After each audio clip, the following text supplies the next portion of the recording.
لو أنزلنا هذا القرآن على جبل لرأيته خاشعا متصدعا من خشية الله.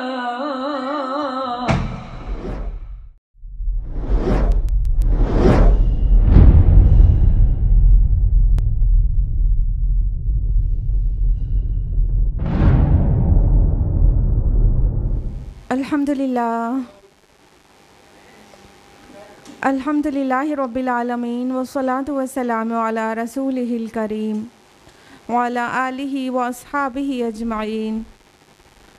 اما بعد واعوذ باللہ من الشیطان الرجیم. بسم اللہ الرحمن الرحیم. شہر رمضان الذی انزل فیہ القرآن ھدی للناس وبینات من الھدی والفرقان.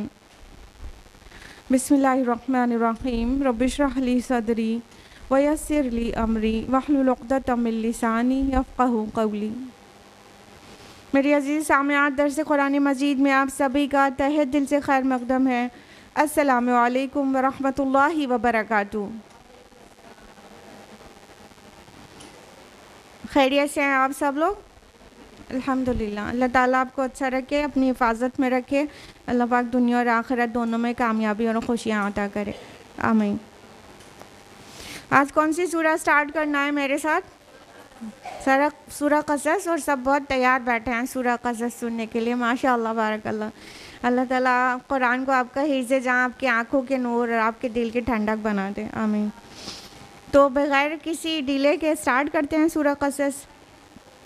سورہ قصص مصحف میں 28ویں نمبر کی سورہ ہے، اور جہاں تک اس کے نام کا تعلق ہے، قصص قصے کی جمع ہوتی ہے، یعنی سلسلے وار کسی واقعے کو بیان کرنا.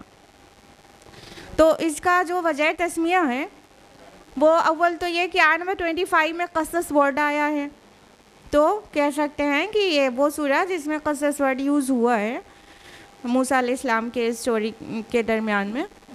اور اگر اس کو قصص اس کا پورا موضوع مضمونی سمجھا جائے تو بھی عجیب بات نہیں ہے، کیونکہ اس سورہ میں موسیٰ علیہ السلام کے قصے کو بہت سلسلے وار بیان کیا گیا ہے اور بگننگ سے ہی ہے. تو اس طرح یہ پورے سورہ کا سینٹرل ٹاپک بھی کہہ سکتے ہیں اس کو، اور لفظ آیا آیت نمبر 25 میں وہ بھی کہہ سکتے ہیں.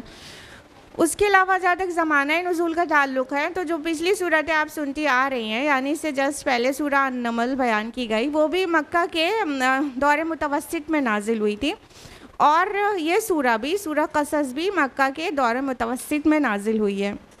اور سورہ النمل میں اور سورہ شعراء میں، اس سے پہلے کی سورہ میں موسیٰ علیہ السلام کے قصے کو بیان کیا گیا ہے، لیکن اس میں قدر تفصیل سے بیان کیا گیا ہے. اور اگر آپ پورے قرآن کو آن دا ہول دیکھیں تو موسیٰ علیہ السلام وہ رسول ہیں جن کی اسٹوری سب سے زیادہ دفعہ آئی ہے اور جن کے نام سب سے زیادہ مینشن کیا گیا ہے. اس کی بہت خاص وجہ بھی سمجھ میں آتی ہے، وجوہات تو بہت ساری ہیں، لیکن ٹاپ آف دا موسٹ یہ نظر آتی ہے کہ موسیٰ علیہ السلام کے زندگی کے حالات ہمارے نبی محمد رسول اللہ صلی اللہ علیہ وسلم جن کے سینے میں قرآن جا رہا تھا ان سے بہت مشابہت رکھتی ہے. تو جو کچھ فرعون اور آل فرعون نے موسیٰ علیہ السلام کے ساتھ رویہ اختیار کیا ہوا تھا، کفار مکہ نے نبی صلی اللہ علیہ وسلم کے ساتھ بھی وہی چیزیں، وہی پریشان کرنا اور نہیں ماننا، وہ سارے حالات، بہت سارے حالات میچ کرتے ہیں. تو موسیٰ علیہ السلام کے قصے کو بار بار بیان کر کے انہیں متنبہ کر دیا گیا ہے کہ دیکھو تم جو ہے فرعون کے ایک پانسے کے بھی برابر نہیں ہو جتنا پاور اس کے پاس تھا اور جتنا ٹائرنٹ وہ رولر تھا. تم اس کے سامنے کچھ بھی نہیں ہو. دیکھ لو موسیٰ کی سٹوری میں کہ پھر جیت کس کی ہوئی اور ہار کس کی ہوئی. یعنی ہمارے رسول کو پریشان کرنا چھوڑ دو، نہیں تو تم اپنے اسی انجام کا انتظار کرو جو فرعون اور آل فرعون کا ہوا تھا. اس کے علاوہ بھی بہت سارے ریزنس ہیں کہ موسیٰ علیہ السلام کے تفصیلی واقعات کیوں کر اتنا سب سے ٹاپ پر کیوں بیان کیے گئے ہیں. جیسے کہ یہود بھی مدینہ میں رسول اللہ صلی اللہ علیہ وسلم کے مخاطب ہوتے تھے, اور مکہ میں بھی یہود کو خبریں تو پہنچ چکی تھی, تو وہاں سے بھی سوال بھیجتے رہتے تھے مکہ میں بھی.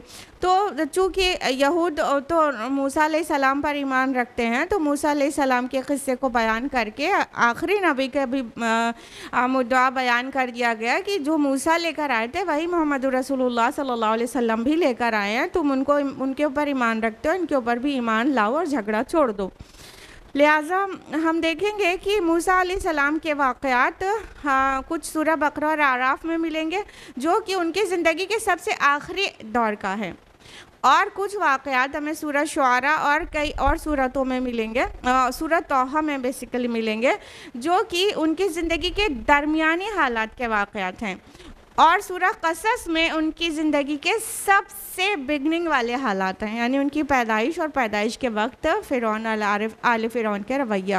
تو یہ اس سورہ میں ہے. تو جو مصحف میں ترتیب ہے وہ موسیٰ علیہ السلام کے لائف کے کرونالوجیکل آرڈر میں ایز سچ نہیں ہے. بگننگ کا اب ہم پڑھنے جا رہے ہیں سورہ قصص میں, اور درمیان کا ہم سورہ طٰہٰ میں پڑھ چکے ہیں, جان چکے ہیں, اور اس سے سب سے آخر کے جو سٹوری ہے موسیٰ علیہ السلام کی وہ سورہ بقرہ میں ہے. تو اس طرح سے اللہ تعالیٰ نے اس سورہ میں موسیٰ علیہ السلام کے لائف جہاں سے بگن ہو رہی ہے وہ سٹوری کو بہت ہی تفصیل پھر بھی اس کے جامعیت کے ساتھ بیان کیا ہے, یعنی بہت کم الفاظ میں بہت ساری باتیں بتا دی گئی ہیں سٹوری کی, اور اس میں سارے غلط فہمیوں کا ازالہ ہو جاتا ہے جو اس سے پہلے تورات میں غلطیوں کے ساتھ شامل تھی. So let's begin with ayah number 1. اعوذ باللہ من الشیطان الرجیم, بسم اللہ الرحمن الرحیم. طاسین میم, طاسین میم, یہ حروف مقطعات ہیں. قرآن کی کئی سورتیں حروف مقطعات سے شروع ہوتی ہیں, اور no less than 13 سورہ 3 حروف مقطعات سے شروع ہوتی ہیں, یعنی کچھ سورہ ایک حروف مقطعات سے شروع ہوتی ہے اور کوئی 2 اور کوئی 3 کوئی 5 تک بھی. سورہ مریم آپ جانتے ہیں. تو یہ 3 حروف مقطعات سے شروع ہو رہی ہیں, اور اس کے پہلے کی سورتیں بھی حروف مقطعات سے شروع ہوئی تھیں. تو اس کی تفصیلات بہت سارے اسکالرز اپنی اپنی دیتے ہیں, ہر حرف کا ایک ورڈ مراد لیتے ہیں, اور وہ جو سورہ کا مضمون ہوتا ہے اس سے کافی ریلیٹ کرتا ہے. بہت ساری تعویلات دی گئی ہیں. بہرحال وہ بہت اوتھینٹسٹی کے ساتھ نہیں کہا جا سکتا کہ وہی بات سچ ہے, لیکن حروف مقطعات یہ تو ضرور ہے کہ وہ ایک چیلنج ہے قرآن کا. نبی صلی اللہ علیہ وسلم جب مکہ میں دعوت دے رہے تھے تو آپ صلی اللہ علیہ وسلم کی تکذیب کی گئی اور کہا یہ کسی سے پڑھاتے ہیں سناتے ہیں. تو ان سب کا جواب دیا گیا کہ تم کو اگر اس بات میں ذرا بھی شک ہے کہ ہم نے اپنے بندے کے اوپر جو نازل کیا ہے وہ اللہ تعالیٰ کی طرف سے حق کی طرف سے ہے تو تم اس جیسا پروڈیوس کرو. اوپن چیلنج دیا گیا ہے اس قرآن میں کئی مقامات پر, جیسے کہ سورہ بقرہ سورہ نمبر 2 آیت نمبر 23-24 میں. تو یہ حروف مقطعات بھی اس چیلنج کا ایک حصہ ہیں کہ تم اب بہت عربی داں ہو اور بہت زبان دانی کا دعویٰ کرتے ہو, بتاؤ اس کا مطلب بتاؤ. تو اس طرح سے حروف مقطعات کو چیلنج کی شکل میں بھی قرآن مجید میں نازل کیا گیا, اور ایکچولی اس کی حقیقی معنی اللہ سبحانہ تعالیٰ کے علاوہ کوئی نہیں جانتا الا یہ کہ اس کے نبی جانتے ہوں. آیت نمبر 2, تلک آیات الکتاب المبین, یہ کتاب روشن کی آیات ہیں. میری اپنی تحقیق ہے, آپ اس سے اختلاف بھی کر سکتی ہیں. میری خود کی تحقیق ہے, حروف مقطعات میں چھوٹا سا ریسرچ کیا ہے ہم نے, تو ہم نے پایا ہے کہ جب حروف مقطعات کا ذکر ہوتا ہے یا تو اس کے فوراً بعد کتاب یا قرآن ورڈ آتا ہے, یا تو اس سورہ میں کتاب یا قرآن ورڈ بہت اہمیت کا حامل ہوتا ہے. یعنی ایک دم فوراً بعد نہیں بھی آ گیا, کچھ صورتیں ایسی ہیں فوراً بعد نہیں آتا لیکن سورہ کے بیچ میں کہیں کتاب یا قرآن ورڈ بہت اہمیت کے ساتھ آتا ہے. تو بہرحال یہ میری اپنی تحقیق ہے, آپ دیکھیے گا, آپ بھی کبھی ریسرچ کریے حروف مقطعات پر.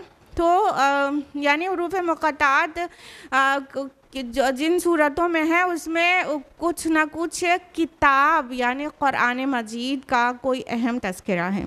اور یہاں پر اللہ تعالیٰ نے ایک آیت میں فرمایا یہ کتاب مبین کی روشن آیات ہیں۔ اب یہ جو تلکا ہے یہ اسم اشارہ بعید ہے، اگر آپ لوگ عربی زبان سیکھ رہے ہیں اور کچھ سیکھ چکے ہیں۔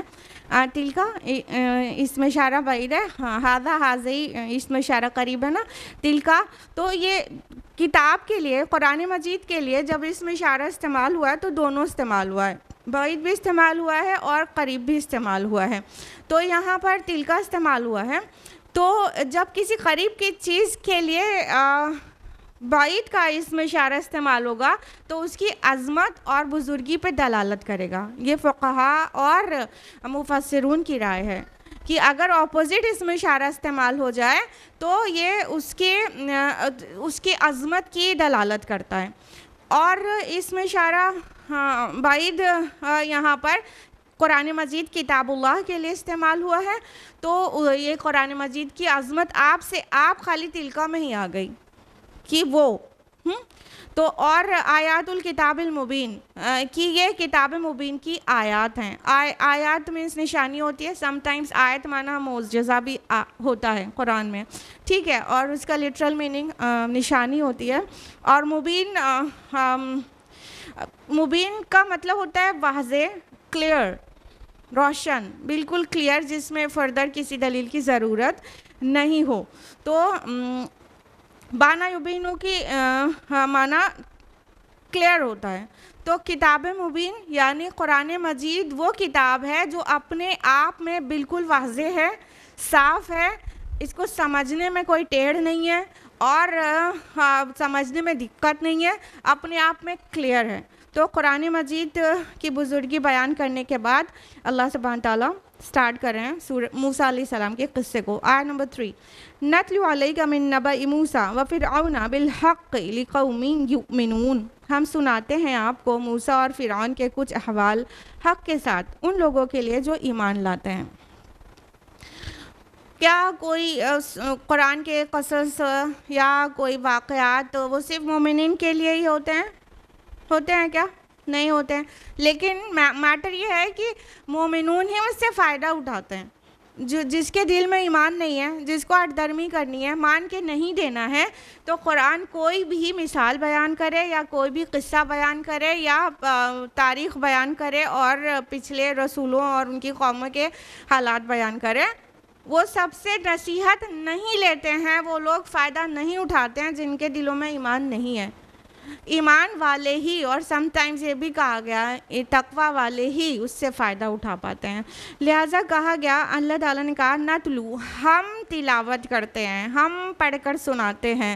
تو یہ جو نون ہے یہ وہ فرسٹ پرسن کا ہے نا، نتلو، ہم، اور پلیورل ہے، ٹھیک، تو یہ بھی رائل پلیورل ہے۔ اللہ سبحانہ و تعالیٰ کی بزرگی، عظمت اور مقام اور مرتبے کی دلالت کرتا ہے کہ اللہ تعالیٰ نہ اپنے لیے پلیورل کا صیغہ استعمال کرتے ہیں، کیونکہ ہم احترام میں پلیورل میں بولتے ہیں۔ جب فری رہتے ہیں کسی سے تو سنگولر میں بولتے ہیں، اپنے لیے بھی اور ایون دوسرے کے لیے بھی، لیکن احتراماً پلیورل میں بولا جاتا ہے، انگلش میں بھی اور اردو میں بھی۔ ہم کہیں گے بادشاہ لوگ ہم کہتے ہیں نا، ہم ایسا کریں گے، تو یہ رائل پلیورل کہلاتے ہیں۔ تو اسی طرح اللہ تعالیٰ بھی پلیورل کا جمع کا صیغہ استعمال کرتے ہیں اپنے لیے۔ کئی جگہوں پر سنگولر کا بھی ہے، اس سب کی حکمتیں الگ ہیں، اس کے موجودگی کی جہاں پر ہے اس کے اکارڈنگ۔ سو اللہ تعالیٰ کہتے ہیں ہم آپ کے اوپر آپ کو سناتے ہیں موسیٰ اور فرعون کے احوال، یعنی اس سے پہلے سے جو کچھ چلتا چلا آ رہا تھا تورات میں، ان میں سے کتنی خامیاں، کتنی غلطیاں ہیں اور کتنی جان بوجھ کے کی گئی، کتنی انجانے میں ہو گئی، وہ سب واضح ہو جائے گا اس کتاب کے اللہ کے سنائے جانے پر۔ اللہ تعالیٰ جبریل علیہ السلام کو سنا رہے ہیں، جبریل علیہ السلام محمد رسول اللہ کو سنا رہے ہیں، اور محمد رسول اللہ صلی اللہ علیہ وسلم صحابہ کو انہوں نے سنایا اور سب لکھوا کے رکھ دیا، ہمارے تک پہنچ گیا بآسانی۔ تو فرمایا کہ موسیٰ اور فرعون کے احوال بیان کریں حق کے ساتھ۔ تو موسیٰ اور فرعون کے احوال حق کے ساتھ، یعنی پیچھے کے جو بیانات ہیں اس میں بہت ساری چیز حق نہیں ہے، اب جو بیان ہو رہا ہے قرآن مجید میں وہ حق ہے۔ ان فرعون علا فی الارض، یقیناً فرعون نے بہت سرکشی کی تھی زمین میں، وجعل اہلہا شیعا، اور اس نے تقسیم کر دیا تھا اس کے باسیوں کو گروہوں میں، یستضعف طائفۃ منہم، اس نے دبا رکھا تھا ان میں سے ایک گروہ کو، یذبح ابناءہم ویستحیی نساءہم، اور ان کے بیٹوں کو ذبح کر دیتا تھا اور ان کی عورتوں کو زندہ رہنے دیتا تھا، انہ کان من المفسدین، یقیناً وہ فساد مچانے والوں میں سے تھا۔ اللہ سبحانہ تعالیٰ نے فرعون کی سرکشی کا ذکر مختلف مقامات پر کیا ہے اور مختلف الفاظ سے، انہ طغیٰ کا بھی آتا ہے، اور یہاں پر آ رہا ہے علا فی الارض، زمین میں اونچا بن کے رہ رہا تھا، اپنے کو بڑا سمجھ لیا تھا، سرکش ہو گیا تھا۔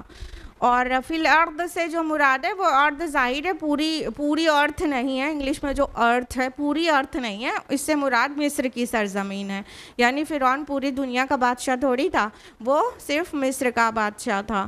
تو اور فرعون آپ کو ضرور پتہ ہے، اس کا جمع فرائنہ ہوتی ہے، یہ کسی بادشاہ کا نام نہیں ہے، پرسنل نام نہیں ہے، یہ وہاں کے مصر کے بادشاہوں کا لقب ہوتا تھا۔ کس ٹائم پہ؟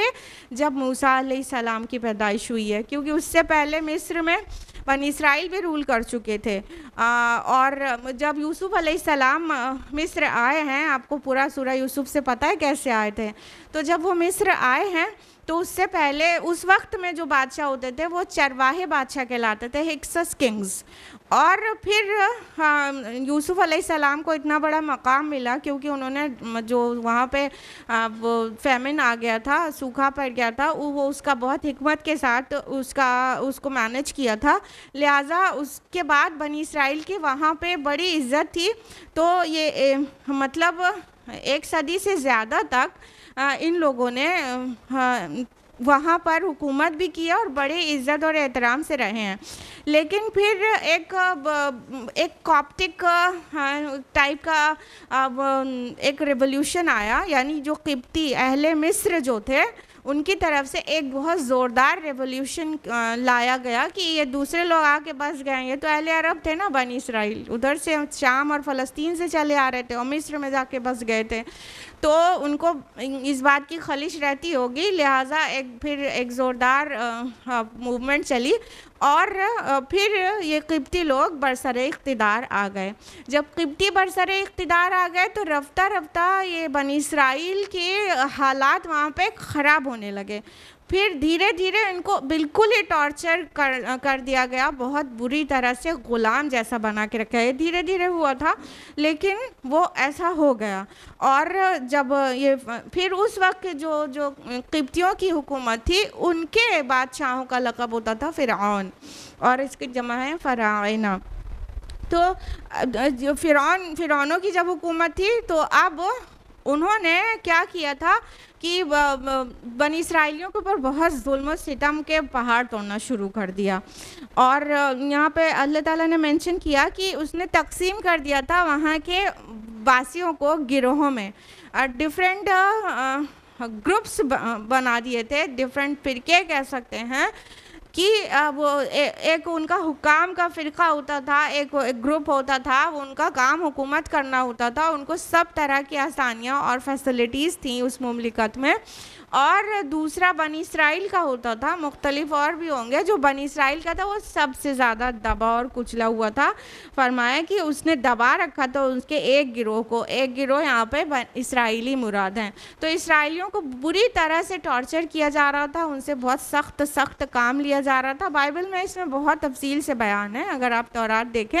بک آف ایکسڈس میں، کتاب الخروج میں چیپٹر نمبر 2 میں بہت تفصیل سے بیان ہے کہ کس طرح سے پیش آیا جاتا تھا، ان سے نہریں کھدوانے کا کام لیا جاتا تھا، اور وہ جو پیرامڈز ہیں وہ سب بنوانے، بھاری پتھر اٹھوانے کا کام لیا جاتا تھا، ان کی عورتوں کو گھر میں خدمت میں لگائے رکھا جاتا تھا، بہت بھاری کام ان سے لیا جاتا تھا، یہاں تک کہ درمیان میں ان کی جان بھی چلی جائے تو کوئی سوال کرنے والا نہیں ہوتا تھا، اتنی بری طرح سے ٹارچر کر کے رکھا ہوا تھا۔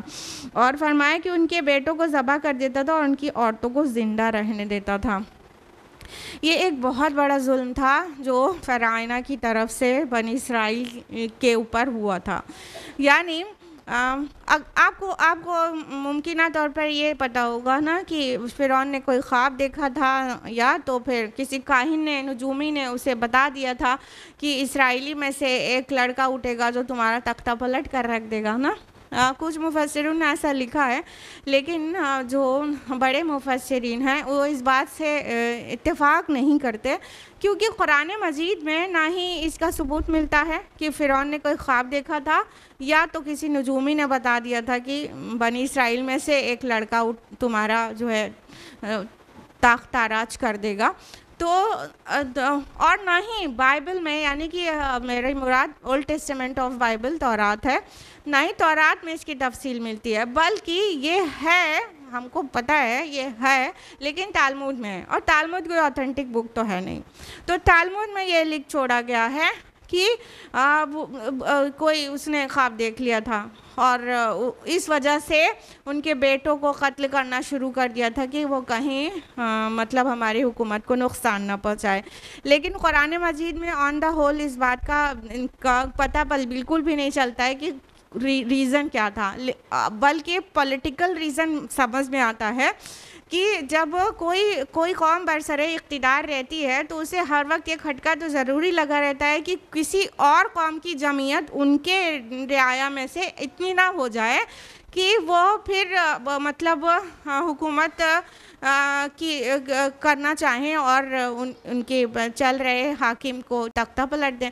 تو ایسا محسوس ہوتا ہے کہ فرعون کو اس بات کا ڈر، اور اس کے اعیان سلطنت کو اس بات کا ڈر تھا کہ یہ جو اسرائیلی ہیں ان کی پیدائش ہوتی جا رہی ہے اور ان کی تعداد بڑھتی جا رہی ہے، تو کہیں ایسا نہ ہو کہ ان کی تعداد اتنی بڑھ جائے اور یہ ایک جمع ہو جائیں اور جمع ہو کے ایک ریوولٹ کر دیں اور پھر حکومت پہ قبضہ کر لیں۔